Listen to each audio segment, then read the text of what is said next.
स्वागत है आप सबका एक बार फिर से हमारे चैनल पर। और आज हम बात करने जा रहे हैं कुछ बहुत ही इंपॉर्टेंट क्वेश्चंस केमिकल टॉक्सिकोलॉजी पर।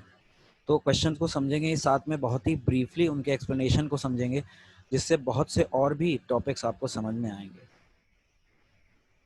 सबसे पहले सवाल है, who is the father of toxicology? तो आप पॉज करके अपने आंसर को देख सकते हैं।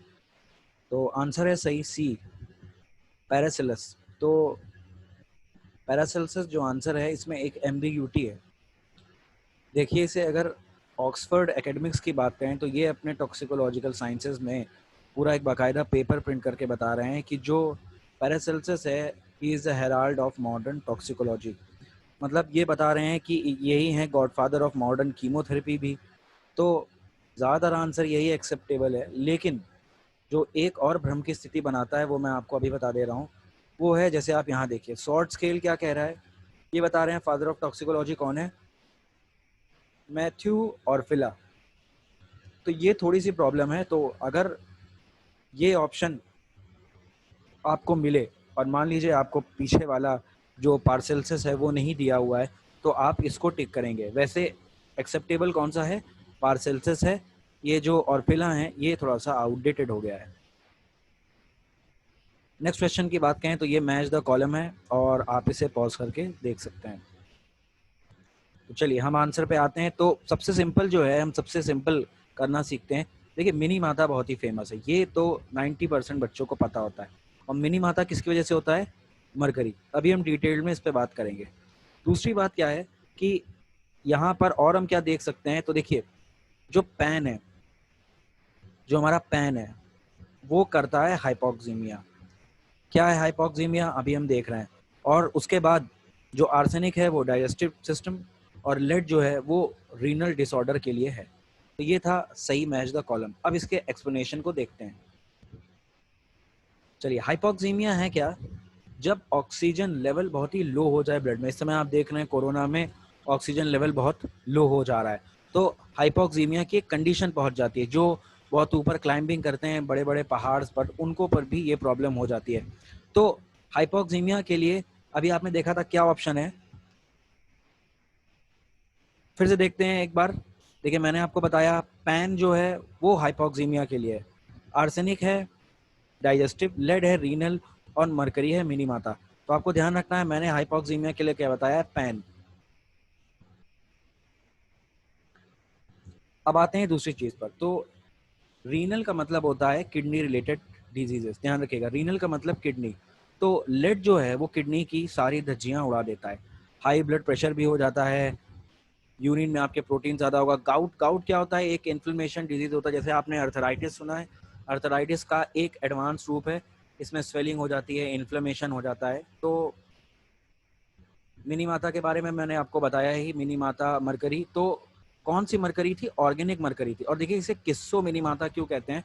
मिनी माता एक जापान में जगह है, किस्सो कंपनी थी जिसकी वजह से ये सब एक एक्सीडेंट हुआ था। एक जल्दी हम प्रयास करेंगे कि इस पर भी आपको एक कहानी बताएं बताएं कि कैसे ये हुआ था। तो ये एक न्यूरोलॉजिकल डिजीज है, ध्यान रखिएगा। कौन सा मरकरी है, ऑर्गेनिक। तो मैं आपको जैसे बताऊं तो कौन सी मरकरी थी, तो वो थी मिथाइल मरकरी। मिथाइल मरकरी का फॉर्मूला क्या है, CH3Cl। नेक्स्ट बात करें तो जो लास्ट ऑप्शन था आर्सेनिक को आपने डाइजेस्टिव के लिए क्यों कहा, देखिए आप यहाँ पढ़ सकते हैं। जो ज़्यादा अमाउंट में आर्सेनिक ले लेते हैं तो आपको गैस्ट्रो इंटेस्टिनल सिम्टम्स हो जाते हैं, वॉमिटिंग होगा, ब्लड सर्कुलेशन में डिस्टर्बेंस हो जाएगा, और इवन डेथ भी हो जाती है। तो आर्सेनिक पॉइजनिंग आपने सुना होगा वेस्ट बंगाल में, और उधर बहुत ज़्यादा होता है। चलिए अगले सवाल पे आते हैं।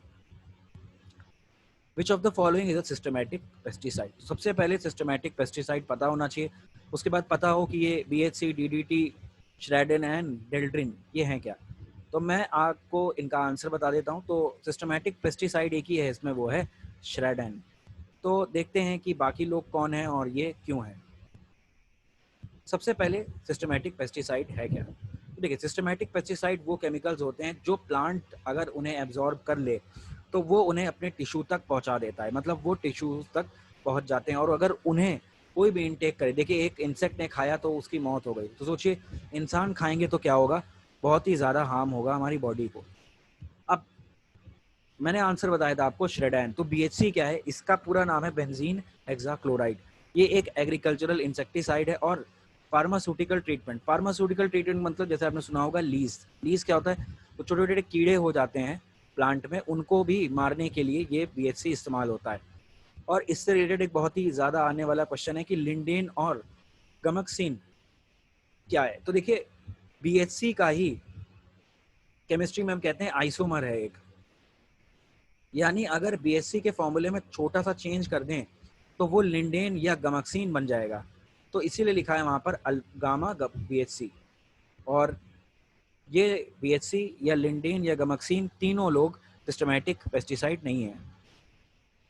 उसके बाद करते हैं डेल्ड्रिन की। तो एल्ड्रिन जो है, इसका भी नाम आपने सुना होगा, ये इसी से बनता है। कैसे?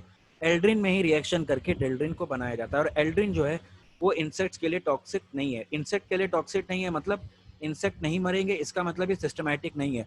और जब एल्ड्रिन सिस्टमैटिक नहीं है तो डेल्ड्रिन के होने का कोई चांस नहीं है। अब हम बात करते हैं अपने आंसर पर स्टेडैन की। तो स्टेडैन का केमिकल फॉर्मूला आप देख सकते हैं, बहुत बड़ा है, आपको याद नहीं करना, मोलर मास, डेंसिटी कुछ भी याद नहीं करना, ये मैंने सिर्फ आपके इन्फॉर्मेशन के लिए आपको बता दिया। क्योंकि देखिए पेस्टिसाइड वाले सवाल बहुत आते हैं और हमें अक्सर समझ में नहीं आता कि कौन क्या है, क्या करना है। हाँ, जो लास्ट ऑप्शन था DDT के बारे में आपने ज़रूर सुना होगा, डाइक्लोरो डाइफिनाइल ट्राइक्लोरो इथेन। इसका फॉर्मूला ज़रूर याद कर लीजिए। ये कलरलेस है, टेस्टलेस है और इन्वायरमेंट के लिए बहुत ही ज़्यादा हैज़ार्डस है। इसको किसने बनाया था ये भी कभी कभी पूछ लेते, तो ऑस्ट्रियन केमिस्ट थे ऑर्थमार, इन्होंने इसको बनाया था। तो आप समझ गए होंगे, आंसर है सिस्टमैटिक का स्टेडैन। सिस्टमैटिक क्या होता है? वो जो प्लांट के टिश्यूज तक केमिकल पहुंच जाते हैं और हैजार्डस होते हैं, टॉक्सिक होते हैं किसी भी इंसान के लिए या जानवर के लिए। अगला सवाल मुझे लगता है ये थोड़ा सा आसान है। कार्बोक्सी हीमोग्लोबिन कौन सा रिएक्शन है? आप पॉज करके इसको अटेम्प्ट करिए। सही आंसर है जब कार्बन मोनोऑक्साइड हेमोग्लोबिन के साथ मिक्स हो जाती है। समझते हैं इसे। तो जब ज़्यादातर हीमोग्लोबिन कार्बोक्सी हीमोग्लोबिन में कन्वर्ट हो जाती है तो डेथ के भी चांसेस होते हैं, और इसी को हम कहते हैं कार्बोक्सी हीमोग्लोबिनेमिया। ध्यान रखिएगा डिजीज का नाम, जिसका दूसरा नाम है कार्बन मोनोऑक्साइड पॉइजनिंग, और ये ब्लड क्लॉटिंग तक कर सकती है। ये थोड़ा सा आसान क्वेश्चन था। नेक्स्ट पे आते हैं। कैडमियम, लेड और मरकरी नेफ्रोटॉक्सिक मेटल्स हैं। तो ये नेफ्रोटॉक्सिक किसे हार्म करते हैं? इसका सही आंसर है हमारा किडनी।